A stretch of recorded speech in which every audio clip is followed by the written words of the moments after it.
ముక్కోటి ఏకాదశి సందర్భంగా ఆలయాలన్నీ భక్తులతో కిటకిటలాడుతున్నాయి. విజయవాడ బందర్ రోడ్లోని లబ్బిపేట వెంకటేశ్వర స్వామి ఆలయంలో భక్తుల రద్దీ నెలకొంది. భక్తులకు ఎలాంటి ఇబ్బందులు కలగకుండా అధికారులు అన్ని ఏర్పాట్లు చేశారు. ఇక దీనిపై మరింత సమాచారం మా ఏపీ ఇన్పుట్ నరేంద్ర అందిస్తారు.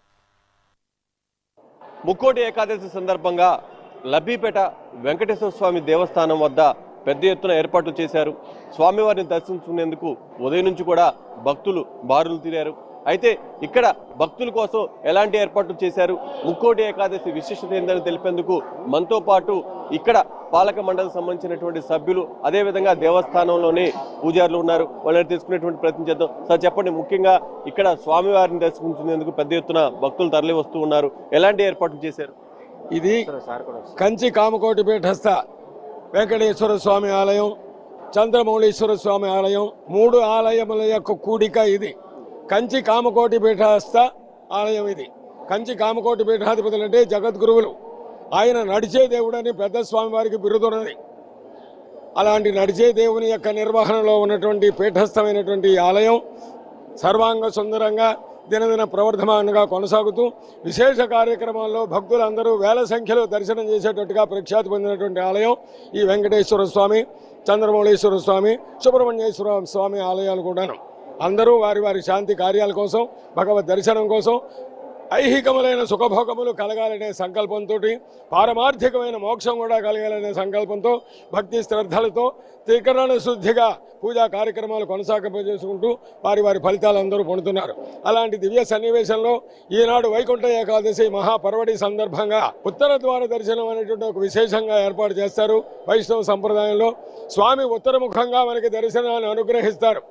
రథస్థమైనటువంటి కేశవుణ్ణి దర్శనం చేస్తే పునర్జన్మ ఉండదని శాస్త్రం చెబుతోంది.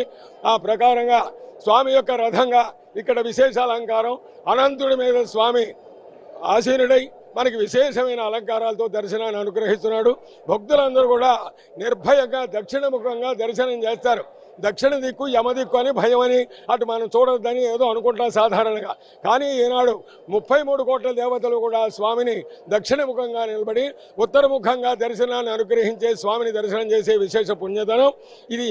ఈనాడు వైకుంఠ ఏకాదశి, ముక్కోటి ఏకాదశి. ఇది మార్గశిర మాసంలో ప్రారంభమైనటువంటి ధనుర్మాసంలో ఇది పుష్యశుద్ధ ఏకాదశి రోజున వస్తుంది. ఈనాడు పుణ్యదినం. ఈ ఏకాదశి సందర్భంగా ఈరోజు ధనుర్మాసంలో 15వ పాసురం కూడా విన్నపం చేసుకున్నారు గోదావరి గోపికలు. ఈనాడు కృష్ణ పరమాత్మ యొక్క అవతారంలో ద్వాపర యుగంలో కృష్ణుడి కోసం గోపికలందరూ కూడా తహతహలాడి కృష్ణ అనుభవం కావాలి, కృష్ణ సంశ్లేషం కావాలి, కృష్ణ సంభాషణ కావాలి అనే భావనతో గోపికలందరూ కూడా కృష్ణుడిని రక్షకుడిగా, భర్తగా భావన చేస్తూ ఎలా భగవంతుడిని పొందాలని తెలుసుకుని గర్గాచార్యుడనే ఒక ఆచార్యముఖత విషయాన్నంతా తెలుసుకుని పూజా కార్యక్రమాలన్నీ కొనసాగింపజేసుకుని ఆ గర్గాచార్యుడి యొక్క నేతృత్వంలో గోపికలందరూ కృష్ణ పరమాత్మ అనుభవాన్ని పొందారు అనే విషయం జగద్విదితమైంది. అలాగే కలియుగంలో విష్ణు చిత్తులు అనేటువంటి ఒక పరమ భాగవతోత్తముడికి గోదాదేవి భూదేవి అంశతో తులసివనంలో దొరికింది. ఆ తులసివనంలో దొరికిన పిల్ల పెద్దదై భక్తి భావన అధికమై భగవంతుడినే నేను భర్తగా పొందాలనే భావనతో ఆనాడెప్పుడో ద్వాపర యుగంలో కృష్ణ పరమాత్మ కోసం గోపికలందరూ వ్రతం చేసి భగవంతు అనుభవం పొందారు కదా. కలియుగం అయితే మాత్రమేమి నేను నిశ్చలమైన భక్తితో భగవంతుడిని ఆరాధన చేస్తే నేను కూడా భగవంతుడిని పొందొచ్చనే ఉద్దేశంతో ఈ ధనురుపాసన, ధనుర్మాస ఉపాసన, ప్రణవ ఉపాసన, అకార ఉకార మకాలం యొక్క ఉపాసన చేసుకుంటూ గోపిక వ్రతాన్ని కొనసాగం చేస్తూ ఈనాడు 15వ రోజున ఒక గోపికని మేలుకొల్పారు, చివరి గోపికని. ఈ లేచిన గోపిక నమ్మాళ్ళవారి స్థితిలో ఉన్నటువంటిది. నమ్మాళ్ళవారు దివ్య ప్రబంధం 1000 పాసురాలతో చెప్పి భగవంతుని యొక్క దివ్య దేశముల యొక్క వర్ణనంతా కూడా చెబుతూ భక్తుల్ని ఉత్తరించడం కోసం చెప్పినటువంటి నమ్మాళ్ళవారు మేలుకొల్పబడినటువంటి ఈరోజు స్వామి ఉత్తర ద్వారంగా మనకి దర్శనం ఇచ్చారంటే మన జన్మలే ధన్యం.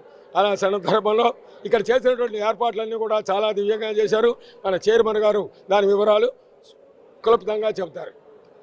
ముఖ్యంగా ఈ జనాల రద్దీ దృష్ట్యా బ్యారికేడ్స్ ఏర్పాటు చేసి ఉదయాన్నే 4 గంటలకల్లా సర్వదర్శనం ఏర్పాటు చేశాము. మనకి గత వారం రోజులుగా చలి కొంచెం ఎక్కువగా ఉండటంతో మంచు, దాంతో జనాలు రావడంతో వారికి వేడి కాఫీ కానీ, టీ కానీ, తర్వాత ఈ నీళ్లు కావాల్సిన వారికి అందజేశాము. అది కాకుండా వృద్ధులు, వికలాంగులకి మన కనకదుర్గమ్మ దేవస్థానం వారి సౌజన్యంతో బ్యాటరీ వాహనం ఏర్పాటు చేశాము. మన గుడి రోడ్డు నుంచి మెయిన్ రోడ్డు నుంచి కొంచెం దూరంగా ఉండటం వలన, అది కాకుండా ట్రాఫిక్ దృష్ట్యా మన పోలీసు వారు మన స్ట్రీట్లోకి వెహికల్స్ని అలౌ చేయట్లేదు. అందుకని భక్తులకు అసౌకర్యం కలగకుండా వృద్ధులకి, వికలాంగులకి ముఖ్యంగా వారిని మెయిన్ రోడ్ నుంచి తీసుకురావడానికి, మరలా అక్కడ మెయిన్ రోడ్డు దగ్గర దింపడానికి బ్యాటరీ వెహికల్ ఉపయోగిస్తున్నాము. తర్వాత ప్రసాద వితరణ కూడా ఒక వాలంటీర్స్ పెట్టేసేసి ఒక 50 మంది వాలంటీర్స్, 150 మంది పోలీస్ సిబ్బందితో మనకి జనాలకి ఏ విధమైన అసౌకర్యం కలగకుండా నీరు కానీ ఇది కానీ ఏర్పాటు చేస్తున్నాము.